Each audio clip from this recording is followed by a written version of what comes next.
Olá, amantes de astrologia, bora falar sobre Lilith?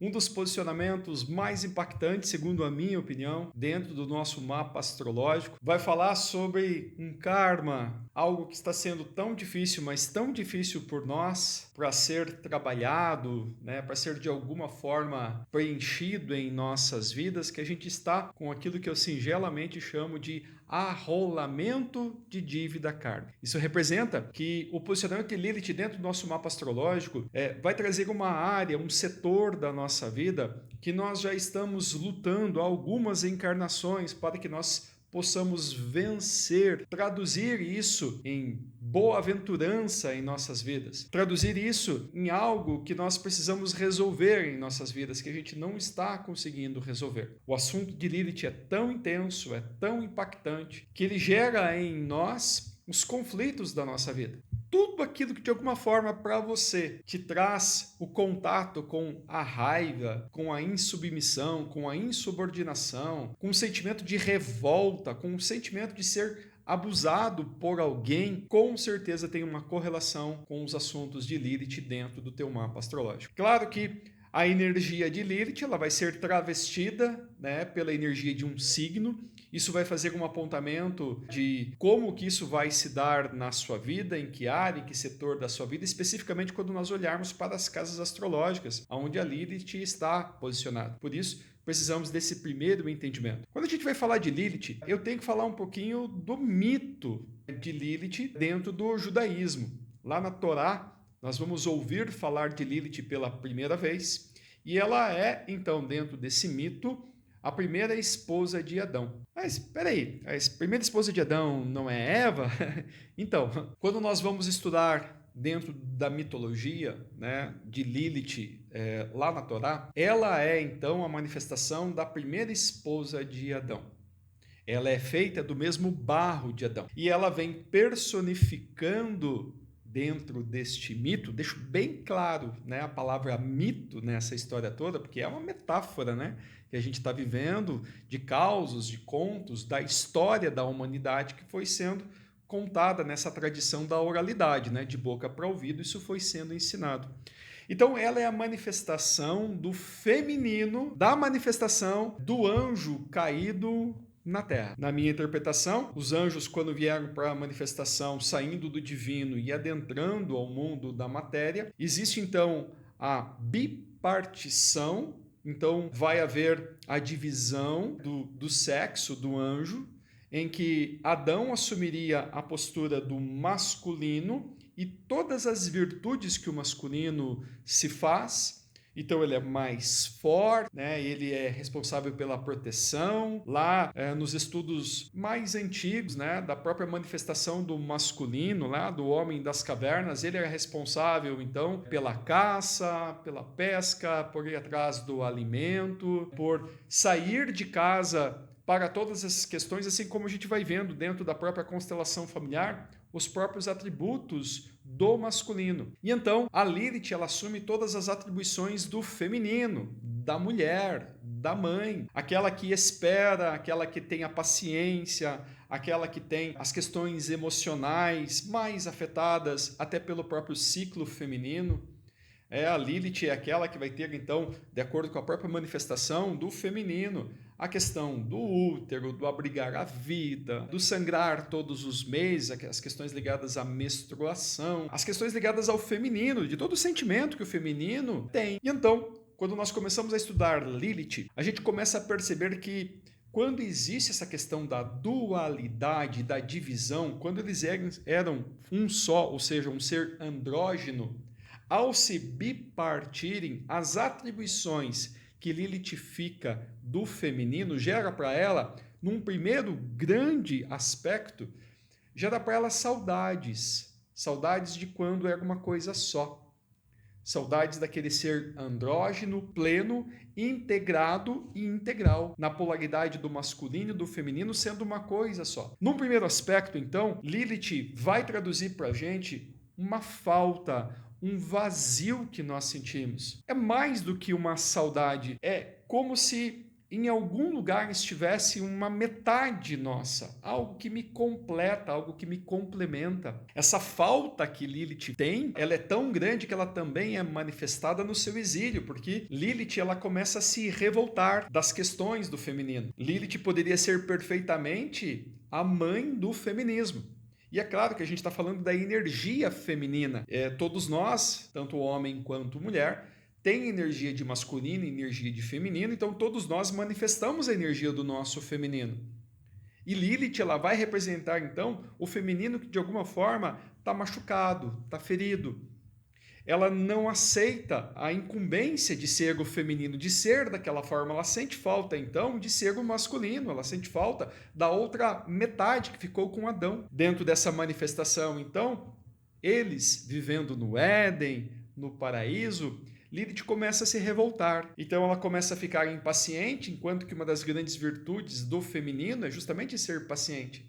Ela começa a ficar intolerante, justamente uma das grandes virtudes do feminino é ser tolerante. Pô, da onde que vem isso? Cara, quando a gente olha, por exemplo, as questões da própria gravidez do feminino, esperar o tempo certo das coisas, ter paciência, aguardar, saber esperar, ter essa conexão mais afetiva, mais emocional, são todas funções do feminino. Então, Lilith começa a se revoltar com todas essas coisas. Por que ela tinha que ficar em casa esperando, enquanto que Adão ir atrás das coisas? Por que ela tinha que ser paciente? Por que ela tinha que ser tolerante? Por que ela tinha que servir Adão? Lilith começa então a sofrer com essas questões todas que estão no feminino, a inconveniência de todos os meses, da menstruação, de sangrar, de ter aqueles peitos grandes, de ser submissa a Adão. E quando começa ela a perceber todas essas questões, então vem a segunda grande função de Lilith dentro desse posicionamento astrológico para nós. Vem a revolta dela. E essa revolta está preenchida desta energia,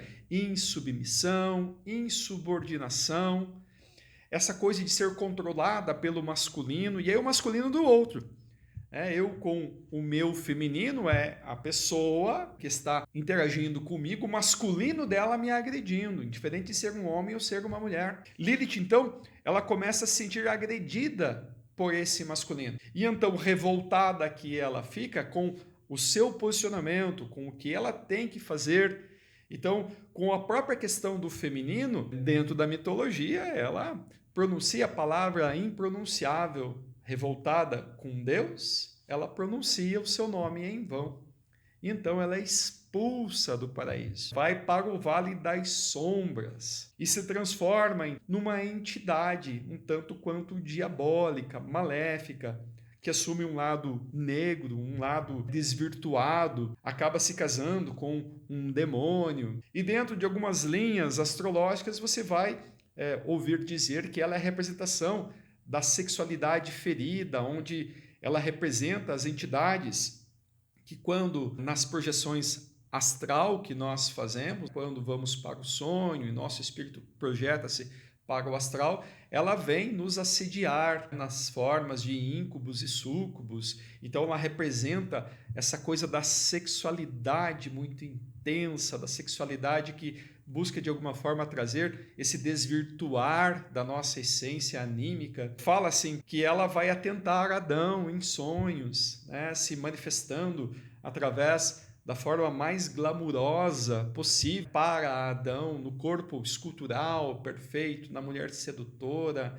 Então, lá no astral, eles acabam transando, eles acabam tendo a relação sexual dentro do astral. Tem muitas pessoas que relatam, quando percebem essas questões da energia sexual no astral, percebem muitas marcas no corpo. Então tem muita gente que acorda assim, parecendo como se fossem chupões na pele. Sabe aqueles chupões que ficam no pescoço? Tem gente que relata isso, fruto dessas relações, do sugar da energia que no plano astral, as entidades de íncubos e súcubos acabam trazendo, nesse formato que Lilith traz para nós. Mas astrologicamente falando, para mim, Lilith então tem dois grandes temas a serem abordados. O primeiro, o vazio que eu quero me preencher. Seja qual for o signo, ou seja, qual for a casa astrológica, remete-se a esse vazio que Lilith tem da sua cara metade, da integração desse ser andrógeno, desse ser que é completo, desse ser que é o todo. A falta e esse vazio traz para Lilith, no signo, na casa astrológica, a manifestação do que ela deseja se preencher na sua vida. Se é, por exemplo,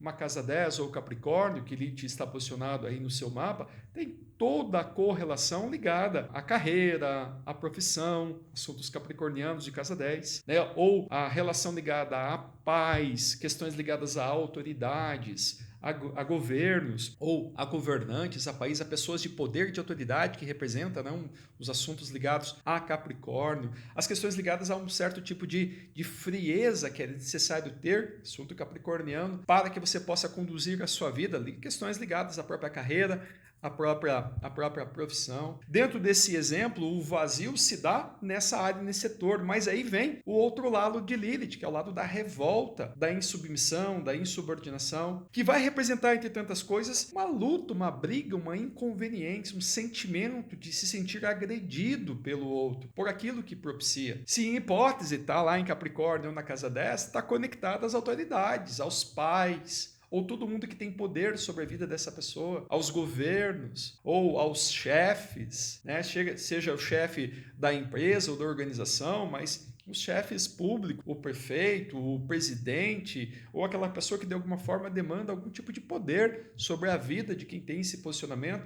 pessoas que têm, né, esse comando, um gerenciamento maior da nossa vida. Inclusive vai até para as questões ligadas a, sei lá, até Deus, né?